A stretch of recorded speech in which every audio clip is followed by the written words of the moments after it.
Voici les 5 règles que tu devrais absolument suivre la prochaine fois que tu es malade. Numéro 1, et le plus important selon moi, apprends à te laisser mourir en paix. Tout est cycle dans la vie, il y a un début, il y a un milieu et il y a une fin à tout. Et plus tu essaies de contrôler cette fin-là, plus tu vas avoir de la misère à renaître en paix. Tout est cycle partout dans la nature, puis on est les seuls à essayer de contrôler cette fin-là parce qu'on aime bien mieux être en fleurs puis quand la vie est belle. Mais des fois, c'est ça aussi la vie, être dégueulasse un peu, puis être malade, puis pas être capable de bouger. C'est bien correct, mais plus tu te laisses mourir en paix et plus tu te laisses finir ce cycle là en paix, et puis tu vas être capable de recommencer ton prochain cycle comme du monde. Numéro 2, fais attention à pas trop te bourrer de médicaments parce que c'est facilement addictif. Ce qui est addictif, c'est pas le médicament en tant que tel, mais c'est la sensation de plus avoir mal nulle part, plus avoir mal à la tête, plus avoir mal au sinus, plus avoir mal à la gorge. Et ça, on le sait tous, c'est franchement addictif quand tu sais que quand tu as mal à la tête, c'est vraiment insupportable. Moi aussi, des fois, quand j'ai mal à la tête, là, je peux me dire, OK, là, je vais me prendre un Tylenol, mais faut pas trop tomber addict non plus au fait de s'en prendre 3, 4, 5, 6 par jour, puis de couper 100% nos symptômes. Faut que tu sois capable de comprendre tes symptômes et de pouvoir les lire et les écouter. Si t'es coupes, ça sert absolument à rien.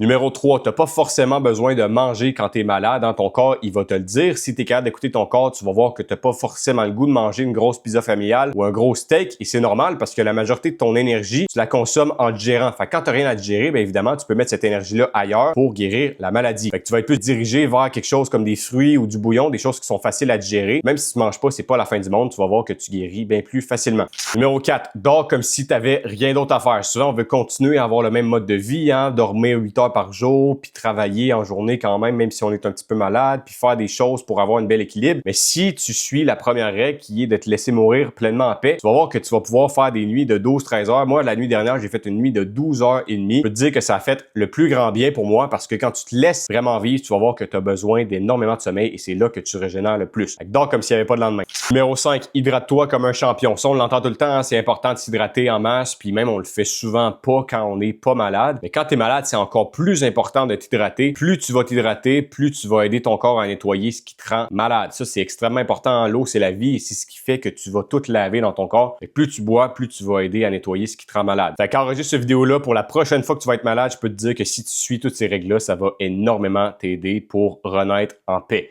Abonne-toi.